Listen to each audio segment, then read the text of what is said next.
about this, whatever. This is more of a story with me.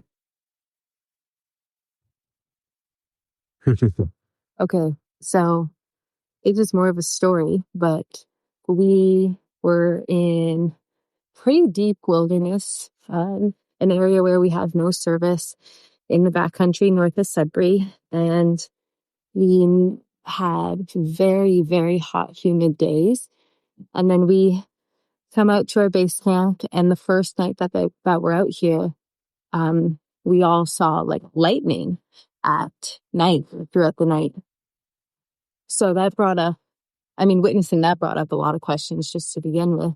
And then the following day, someone drove up to our base camp and said, hey, there's smoke, there's a forest fire, in short.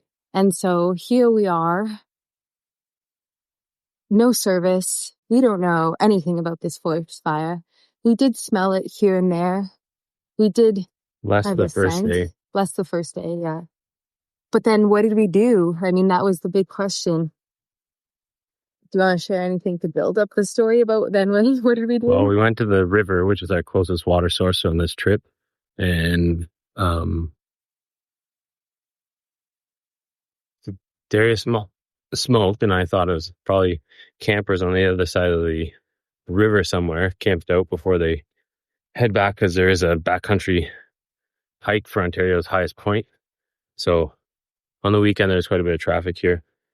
And then, so that truck came, told us there was a forest fire. We could see the smoke by the end of the second night. Yeah. And then, so me and one of our employees decided that, without any reference to distance or threat level, that we're going to try climb the nearest elevation, which is by the river. It's probably like 450 meters tall, which is, pretty tall, and we'd be able to see over the tree line. So we tried to scale that small mountain, and you couldn't, because the sides we were trying to scale were too steep. We probably got 2/3 of the way up. We could see the tree line, the next ridge ahead, and you could just see it was hazy and smoky, but no sense of the source or how close it was. You definitely couldn't see it. A few things. And it was near nighttime. So, yeah. And when the guy came, it was pretty close to the evening. So we were already going over possibilities of exiting, or, what we would do, how threatened we felt. So when we came down from that mountain, we had some smoke on the horizon, but that was about it. Yeah, so a few things that we did do. So our base camp was kind of off of the main path where people come and go. So we did place, it was a camp chair there, just so people knew. So this is where people become a really incredible resource, right? You want to be interacting with everyone and asking them, when you do see someone, what they know, if they know about the forest fire, for this example. And so we put a camp chair at that intersection. So if people were fleeing from the fire, they would see the camp chair, and ideally they would come and then tell us. So we thought that was, very important, because at this point it was still very unknown. I mean, we were asking so many questions. 5 cars still at the landing or main hiking takeoff point. So there was still, there's still people out there. So we figured as people came in, we might catch stories or more information if we've seen anyone. And then, so this is where we did, there was 2 gentlemen that we seen launch some paddle boards to go upriver in Portage to the trailhead. Came back, the 3rd day, I think. We seen them come back the next day anyway. And so we caught a story from them. They were able to go up the fire tower that was on this Ontario's highest point, Nishipatina Ridge. And we were able to glean some information from them. They said they had seen a lot of plane activity. They could see where the fire was, but it just looked smoldering. It didn't, they couldn't see anything really to say anything too crucial. And then we actually, so it's funny timing because this is the first year that Jeff and I actually bring out kind of it's called a Zoleo, but we ended up buying a Zoleo, but most people might know it as a spot beacon. And like a two-way satellite GPS communicator, so we can send and receive text messages via satellite, and there's an SOS function if we need to call in for emergency service visiting if something really bad happened. And we had never had one of these devices on any of our programs prior. But to be completely honest, with our almost year old coming out here with us and, bringing vehicles and, just realizing now with the amount, and we have a dog with us too on these experiences. So it's quite a bit of responsibility. And especially if something happened, Jeff and I would have to separate. I wouldn't be able to, if, just say an emergency happened, I would be with the baby. And most likely the dog. And so Jeff would lead the situation. So how would Jeff and I be able to stay in contact if something did happen? So we decided this year to have one of these devices, and it served us really well. So when our employee went back into town to do our resupply, we asked him to, because the smoke was getting worse. Like last night, we woke up this morning, it was pretty smoky. It was very smoky. And last night before we went to bed, it was really smoky too. Well, and you were seeing some like pieces of ash like fall from the sky. So we decided to reach out. Our employee went back for a few days while our questers were out questing. And so we established before we went out that we could receive his texts, and then we sent him a message saying, hey, can you locate online the status and location of this fire? He told us the location, which, on our maps, on the phone, weren't easily able to pinpoint because we don't have service out here. So we got him to give us the coordinates, and then we could do longitude, latitude on our cell phone to find out how far it was. So it's about 20 kilometers. And I think you said it started as a 20-hectare fire. I think the second day we were out here, we've seen some water bombers and a lot of plane activity. Mm-hmm. The third day we didn't. And then yesterday we did. A bunch more activity. And then the gentleman who walked down yesterday also said they could see plane activity and stuff near the forest fire. Yeah, so I think, one big lesson that's coming into my life right now, and also it's still out there, and it's as of last night, it's 50 hectares and it's not under control. So we're still in monitoring. We're still in a dangerous situation, but we're, monitoring to. Well, and I think that's a piece safety. I wanted to share. Just so when it comes to emergencies, I think it's probably our like primal brain that wants to freak out. And definitely when we found out about it, there were so many unknowns. I mean, in some ways there's still a lot of unknowns. How fast will it spread? What direction will it spread? Will it spread in a way that we don't have a road access out? I mean, there's pretty much one road that comes to our points where we are right now. So that's one of the first things we checked. We knew it was north of us, so we checked our escape route. You want to turn around? Yeah, sure. We checked our escape route to see where walking the baby, stinking, a bug-netted stinking baby.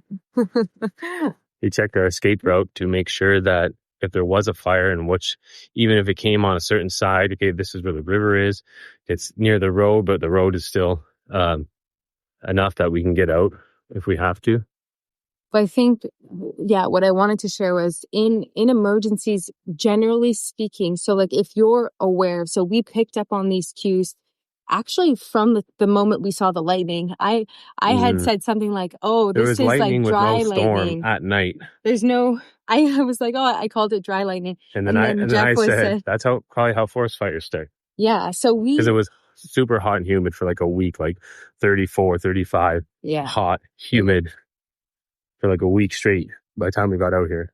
So this is super key, right? If we were just like, not paying attention, like didn't pay attention to the weather patterns before coming out here, if we didn't have any awareness of, oh, there was lightning without a storm, that's weird, no way. And like, if we didn't piece things together, the smoke, I mean, some people could totally just be, just not considering or piecing all these pieces together. So Or that's freak why. out. Or they would freak out. I mean, I think that older man who did tell us, I think he saw it and he was just like, I'm not even getting close to this. And so he just packed up and left, which is totally fair. It seems like he was one closer to the fire and he was by himself and he probably, didn't want to mess with it or risk at all. Wasn't going to risk it for the biscuit. I say brisket. Brisket. Ain't risking it for the brisket. Okay. But I think realize like we're not risking it either here. Like we have no desire to put anyone in danger. So we're being super cautious. But then it's, it's an interesting place to be when we're running a program. And it's, we've built up this program for, almost a year now to get to be out here. And it's like, we're not just going to leave if there's no emergency. But then obviously we don't want to be anywhere close to that forest fire. So I guess to wrap it up, where we're at now is we're going to have daily check-ins with someone who has service who can send us updates on the state of the fire every single day moving forward. And then obviously that's probably the best source of information now that we know where it is. It's much more comforting and you can...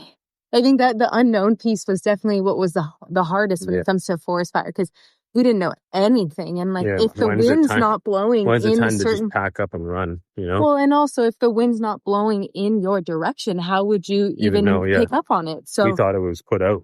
Because There's the no smoke went away for a chunk of time, but yet the reality is that it was growing. So it's really, really fascinating. And I think we learned a lot from this forest fire this year. Yeah, you might even be able to see it in the background, like kind of how smoky it is. Yeah. That's not humidity.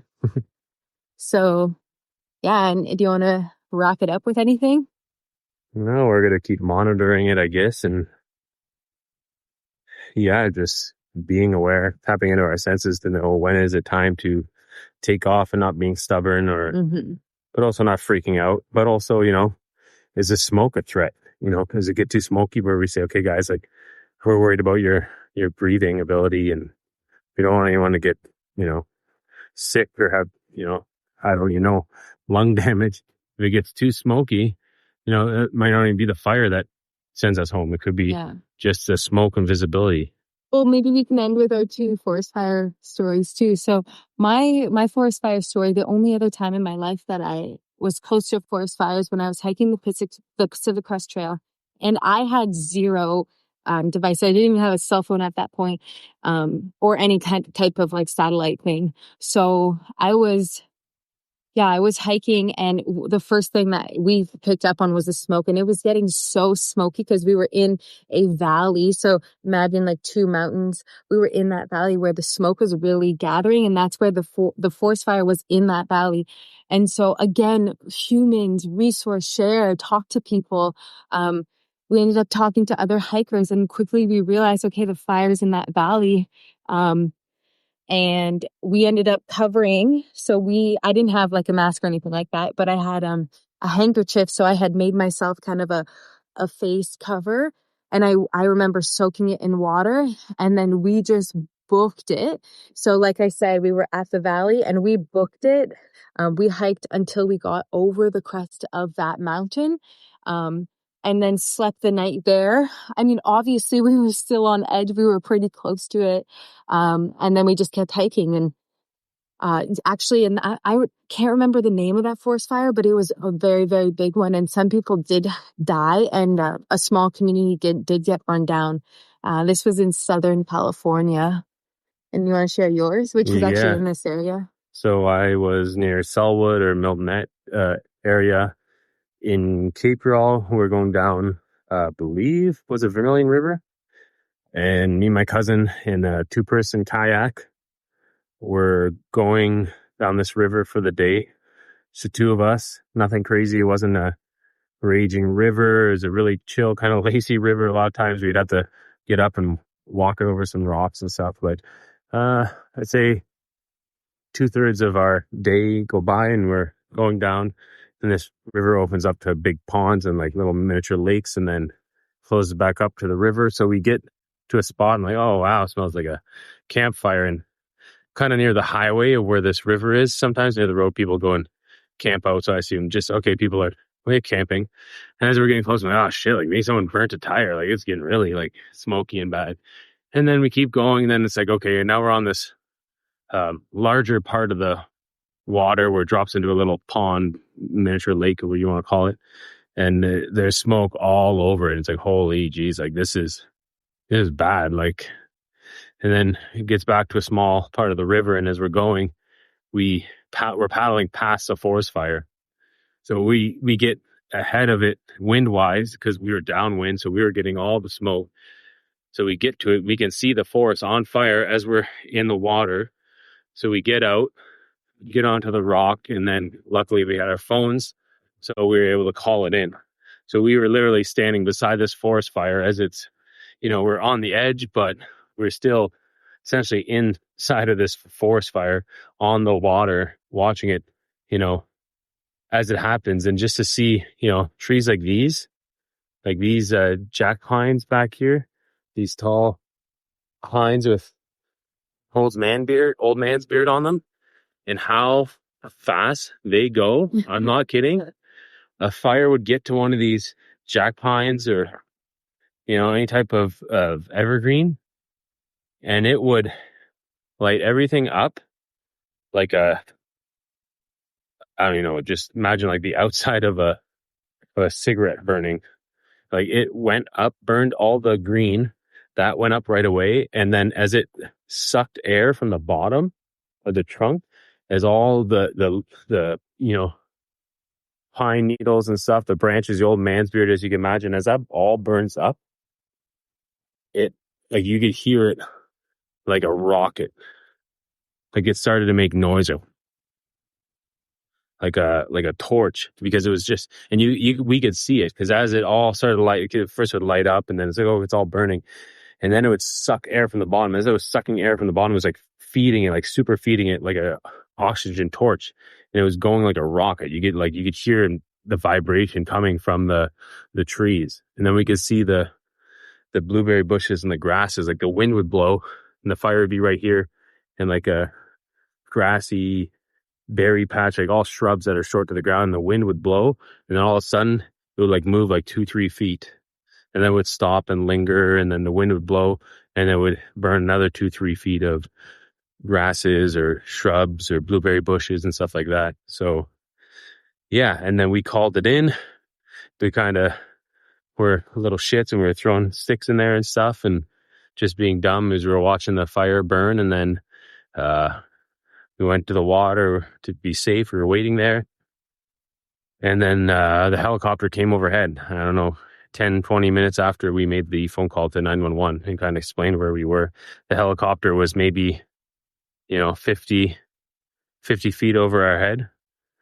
And they were checking in. So yeah, that's my fire story. Okay. Tell us your fire story.